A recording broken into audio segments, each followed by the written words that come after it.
Hey there, everybody.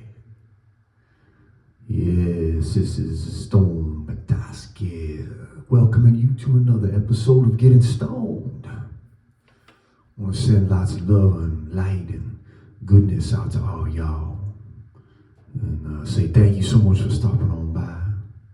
I appreciate you. I appreciate you being here. And, yeah. We got the blessing and the gift of another day. We get to live, we get to love, we get to laugh, we get to learn. And sometimes we even won't get to cry, it's gonna hurt. Yeah, we're gonna break something, or somehow life is gonna punch us in the mouth. And even that, was another opportunity to learn, to grow, to feel what it means to be alive. But I certainly hope that your day is bringing the love and the light part of it all. And if not, I hope you know that you're not alone, that the body can and does heal, and that you're always loved. You are made by love and always, yes. The sun came up and here we are. So yeah, let's take a moment. Let's just take a moment. Reflect on the blessings of all of that. Send those that good energy, the good vibes out into the world. Not only for ourselves, but because we know there's many, many people out there right now that are scared and lonely, that have lost a loved one. And we can play a small part in raising the resonance of the earth and extend our hearts to those folks that are suffering.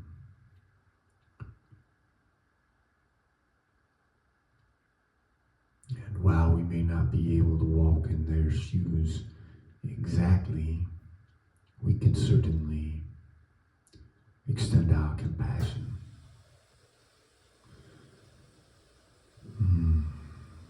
All right, yeah. One love, y'all. Let's get in here for a hug. What do you say? Feel that hug, feel that love. Breathe it in, soak it in. Yeah, if you got a little extra, go ahead and share it. Spread it around, sprinkle it out there in the world, for those that are in need of it. You got that extra inside, your cup is overflowing, as it were. So yeah, be sure to give some of that, pour some of that out into the world. Right on. Yes. So good indeed. All right, so let's hop on into it here. I'm gonna read a bit of one of my favorite cats. This brother's name is Edward Abbey, and this is a piece of his entitled "Science with a Human Face." Science with a human face.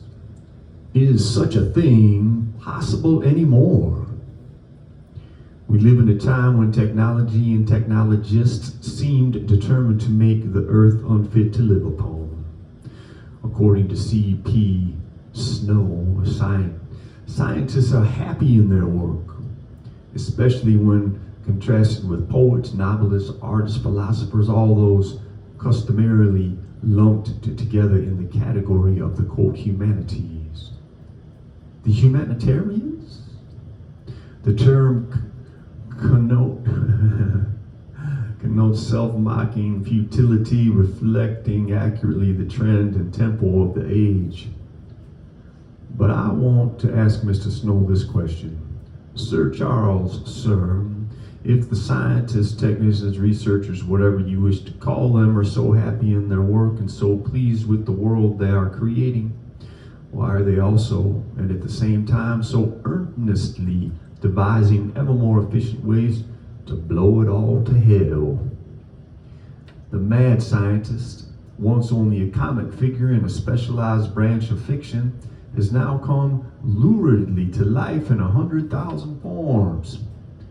Together with his co-workers in big government, big industry, and the military, he dominates our lives.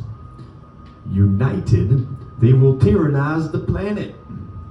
H.G. Wells, prophet and visionary, described the type exactly when he wrote, "Intelligence is vast and cool and unsympathetic, watched our world with envious eyes, and made their plans." Wells called them Martians. We know today they are our own sons of our fathers, the busy men with white smocks and clipboards who are planning our future for us. The world of tomorrow, and you, of course, are never consulted on the matter. Like the imaginary Martians in Wells' novel, the engineers and technicians have no interest in our personal preferences except as data to be tabulated and attitudes to be manipulated. They love us no more than we love them, and they certainly have no love for the earth. What is perhaps most sinister of all is the fact that in this worldwide drive to reduce life, human and otherwise, to the limits of a technotronic system, there is not even a mind at work. Many brains, but no mind, nor heart, nor soul.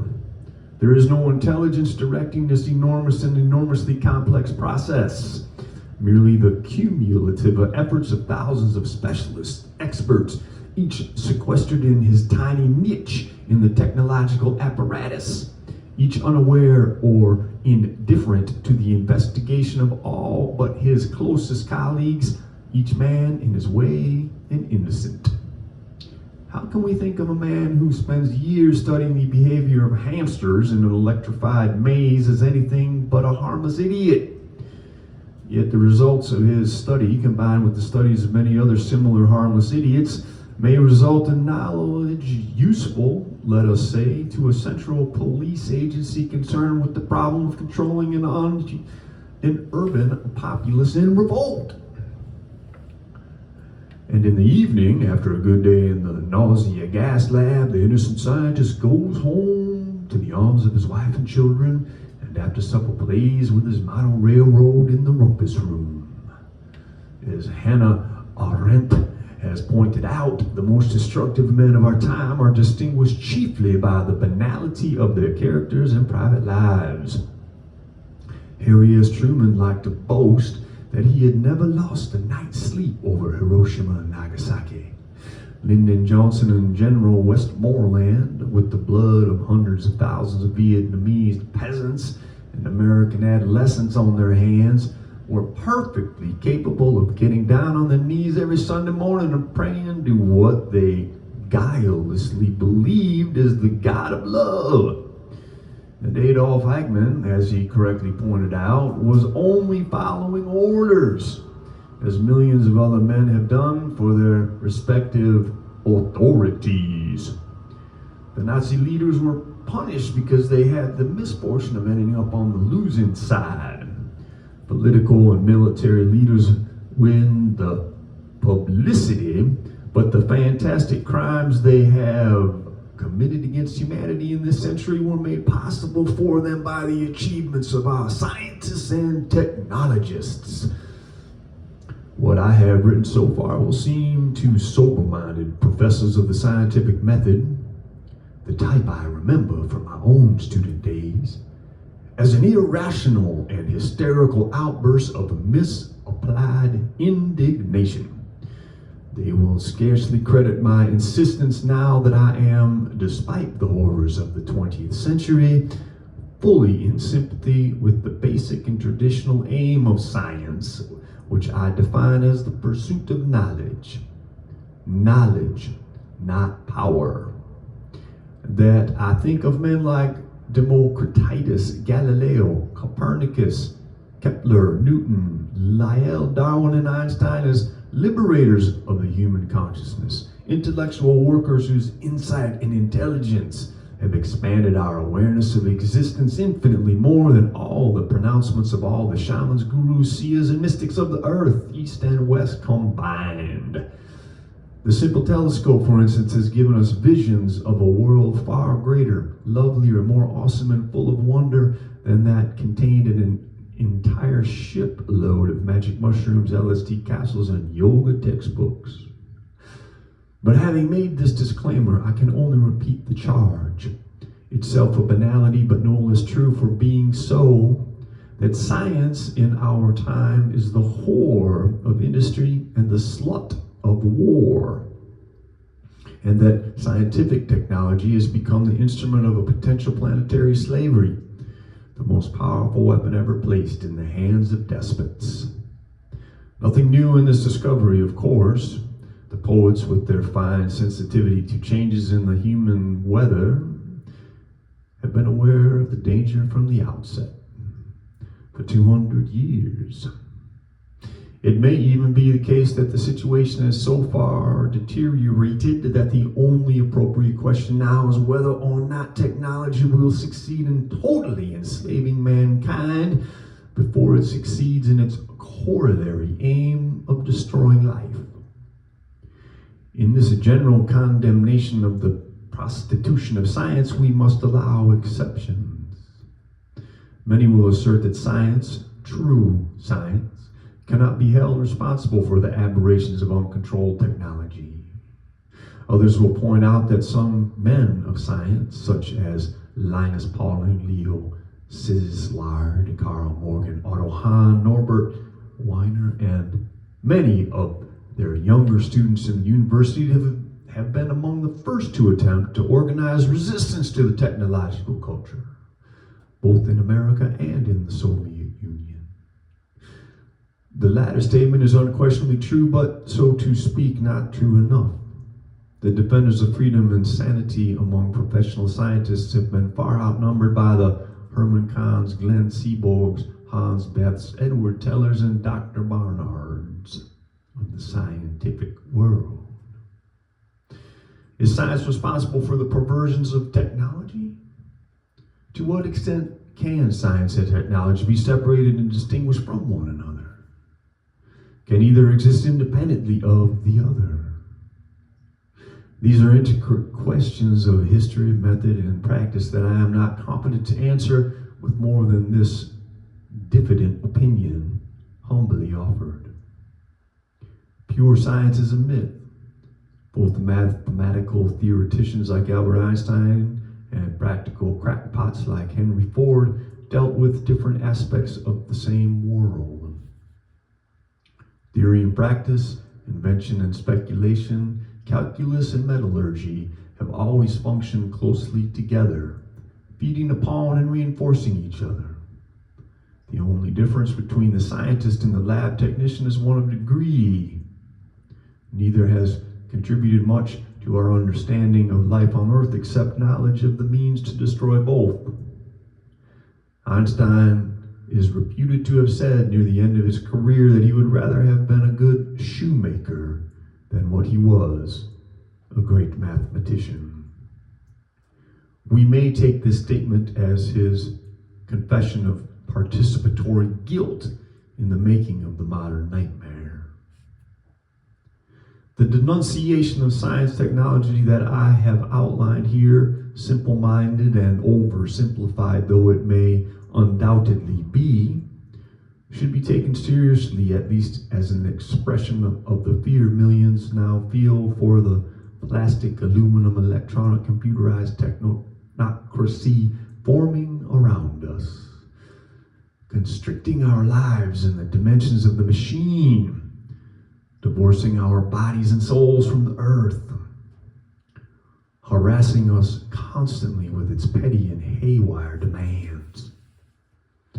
But most humans really desire something quite different. Liberty, community, spontaneity, nakedness, mystery, wildness, and wilderness. In such a climate of thought and emotion, it is not surprising that a large-scale revolt against not only science, but even reason itself is underway in Europe and the United States. Because of the filth, ugliness, slavery, and mass murder it has engendered, the scientific technological establishment faces a deep-seated reaction against the whole Western tradition of rational thought, which is or was the foundation of science. The addicts of the occult and the Eastern religions have always been among us, but probably never before have so many abandoned realism and naturalism and rushed to embrace the fantasies of spiritualism. The life weariness of Buddhism, the world negation of Hinduism, the doper's heaven of institutional Christianity. As an antidote to a poisonous overdose of technology and crazy rationality, I can understand why so many of the spiritually sick have switched to Zen, Om, I Ching, and Tarot. As an approach to effective resistance against the oncoming tyranny of the machine, however, these worn-out doctrines and obscure little magics will prove as futile as the machine can prove fatal. In fact, there is no reason why psychedelics and occultists, for example, and the most sophisticated technotronic system cannot comfortably coexist, the former inside the latter. They do, and they will. I find it ironic to see the enthusiasm with which hairy little gurus from the sickliest nations on earth are welcomed by the technological idiots of all-electric California. Computerology, future logs, high technology, and astrology, the basic superstitions of our time, are comfortably compatible. In this embrace of easily reconcilable opposites, I wish to stand apart, alone if need be, and hold up the ragged flag of reason. Reason with a capital R. Sweet reason. The newest and rarest thing in human life, the most delicate child of human history. Reason without technology, if that seems best. Reason without science, if that seems necessary. By reason I mean intelligence informed by sympathy, knowledge in the arms of love. For knowledge without conscience is the ruin of the soul, saith the proverb, and the oldest wisdom is usually most reliable. By reason I mean fidelity to what alone we really know and really must love, this one life, this one earth on which we live. I find myself equally opposed to the technological mania of the West and the occult morbidity of the East. Both are the enemies of reason and of life and of the earth. The orthodox scientific view reduces the world to measurable and predictable units, to that which can be charted, graphed, statistically analyzed. The traditional religions or mystical view reduces the world to a reflection of human anthropomorphic desires and intuitions. Both have in common the psychological compulsion to scale the world down to humanly comprehensible limits. And both have in common also, at their most profound level, the tendency to think of the world as essentially and only a process that lies beyond direct sensory perception. At this point, the yogi and the physicist come close together, and both, I would like to suggest, are mistaken, guilty of the most obvious reductionism, insofar as either insists on the fallacy that existence, nature, the world, is nothing but the flow of process, and that the beings of this life whom we know and love, a woman, a child, a place, a tree, a rock, a cloud, a bird, the great sun itself, are mere ephemera, illusory shadows, nothing. They are wrong.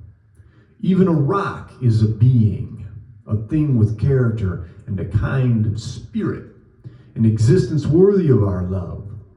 To disparage the world we know for the sake of grand abstractions, whether they are called mesons and electrons or the vibrations of an endlessly slumbering and reawakening Brahma, is to be false to the mother who sustains us. The highest treason, the meanest treason, is to disavow and deny this lone but gracious planet on which we voyage through the cold void of space. Only a fool milking his cow denies the cow's reality. Be true to the earth, said Nietzsche. For what do we really know? I think of a lightning-blasted but still living shagbark hickory in the pasture back home on my father's farm in Pennsylvania. I think of a twisted juniper on a ledge of sandstone at Cape Solitude, far above the Colorado River. I think of the pelicans that sail along the shores of the Sea of Cortez. I think of 1,000 other places I have known and loved east and west, in North America and Australia and Europe and all the creatures great and small that live there. Each a part of a greater whole, but each an individual as well. One and unique, never to be known again, here or anywhere. Each as precious as the vivid moment in which it first appeared on earth. Don't talk to me about other worlds, separate realities, lost continents, or invisible realms. I know where I belong.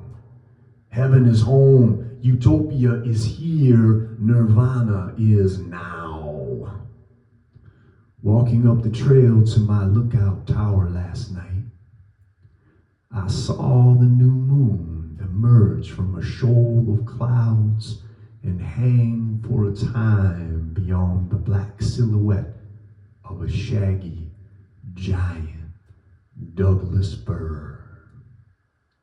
I stopped to look, and what I saw was the moon. The moon itself, nothing else.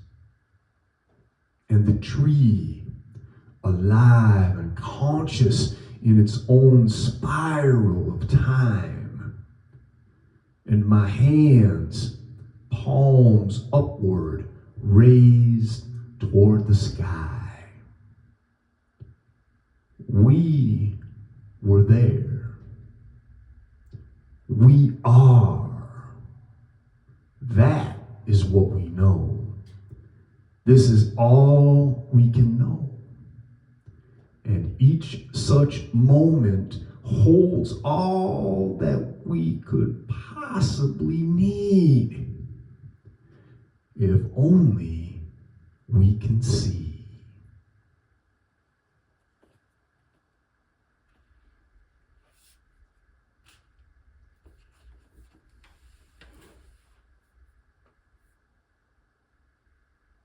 Edward Abbey, y'all.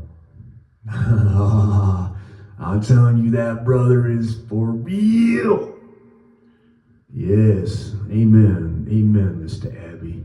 Thank you, brother. Thank you for being who you are. Thank you for putting those words on the page. I'm not sure exactly what year he wrote that particular wondrous piece.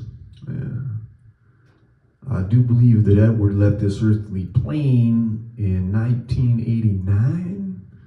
So that was written certainly sometime prior to that. So we're talking over 35 years ago. Plus. that brother was breaking it down just like he did there. And I would argue that those words are even more prescient today than they were back then. Another lifetime ago, nearly. Whew. Right on, right on, right on. Oh, damn, I love me some Edward Abbey. Think on what he was just saying there, brothers and sisters. Because that man, yeah, he's worth paying attention to.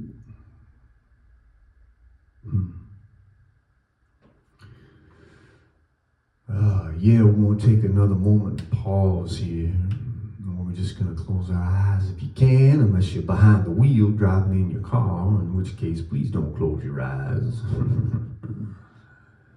I just want to take that moment. Just breathe it in. Yeah. There you go. Slow down. Take a pause. Let it go.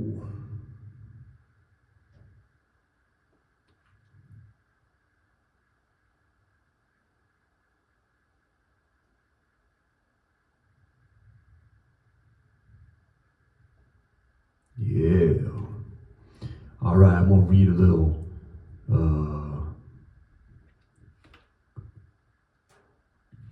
from a gentleman by the name of Pablo Neruda.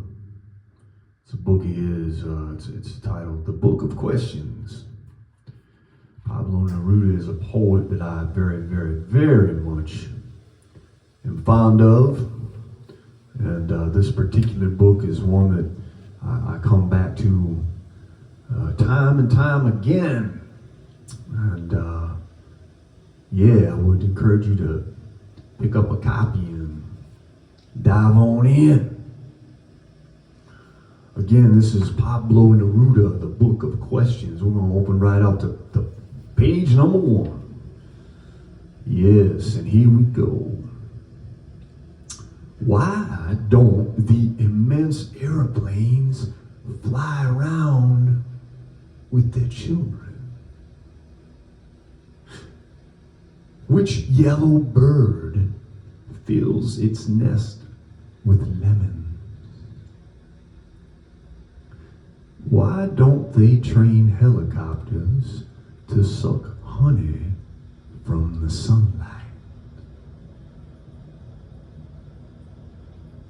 Where did the full moon leave its sack of flour tonight?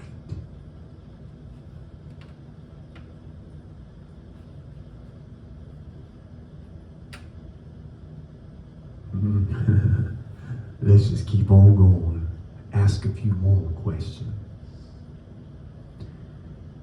In the end, won't death be an endless kitchen? What will your disintegrated bones do? Search once more for your form? Will your destruction merge with another voice and other light? Will your worms become part of dogs or of butterflies?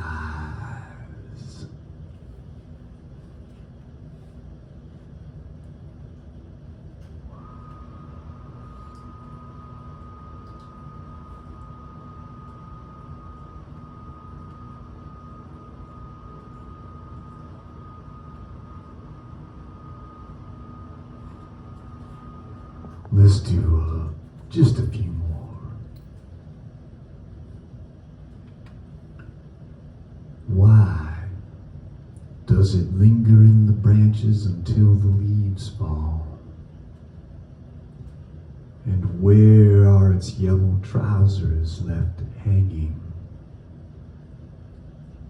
Is it true that autumn seems to wait for something to happen? Perhaps the trembling of a leaf or the movement of the universe. Is there a magnet under the earth, brother magnet of autumn? When is the appointment of the rose decreed under the earth?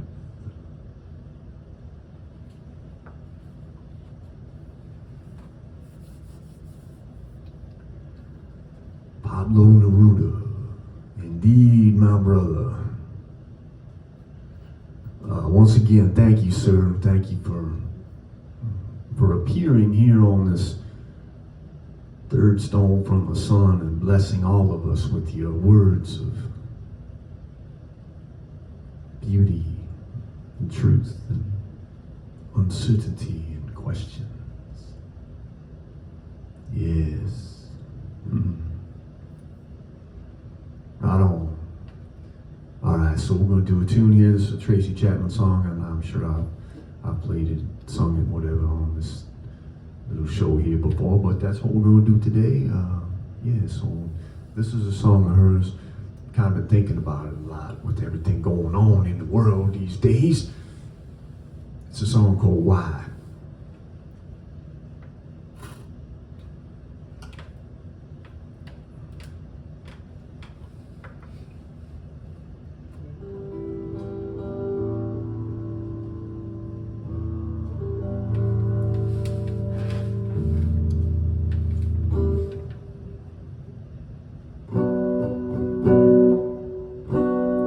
Why do the babies starve? There's enough food to feed the world. Why there's so many of us? People still alone. Why are the missiles called peacekeepers when they're aimed to kill? Why is a woman still not safe when she's in a home?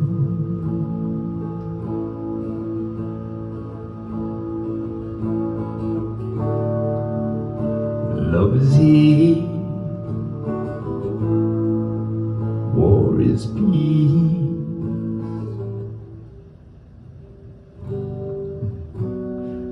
No is yes. We're all free.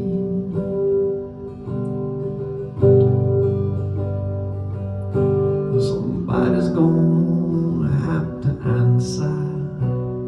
The time is coming soon. Amidst all the questions and contradictions, some seek the truth.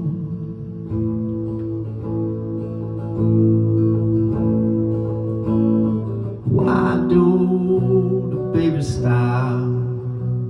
There's enough food to feed the world. While there are so many of us, people still alone.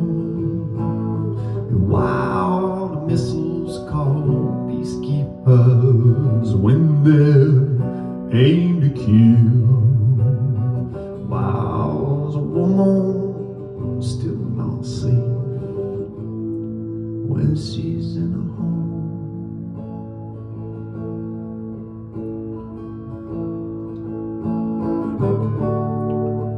Love is hate, war is peace. No is yes. We're all free.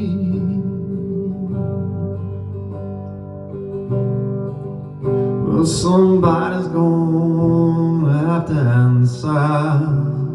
The time is coming soon when the blind remove their blinders and the speechless speak the truth.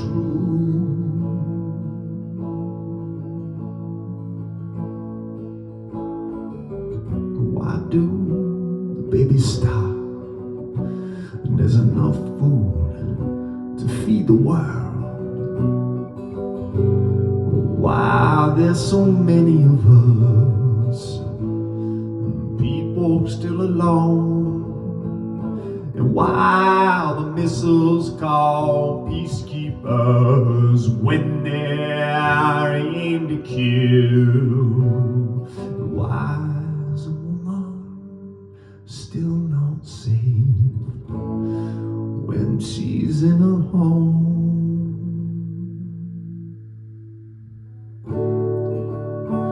Love is here, war is peace, no is yes,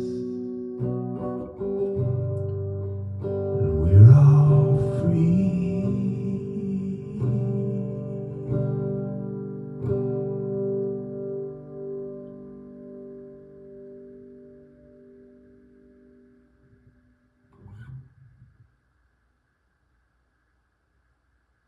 Yeah. Tracy Chapman, y'all. Thank you, sister. Thank you, sister. I remember that she got kind of called in last minute for the whole Live Aid thing, word is, and if you go on YouTube, you can see her perform, and damn, all she did, she stepped up on that stage, and all she did was, she had her essence, her heart, her soul, her songs, you know, and just her voice and her acoustic guitar.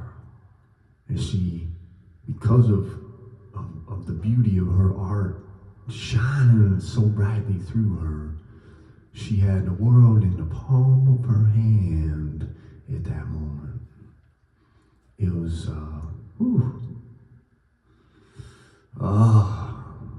yeah. That's the power and the beauty of the human creative spirit right there.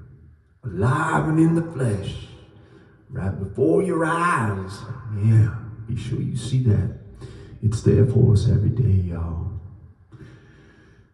Right on. All right, until next time, this is Storm Pataska saying peace.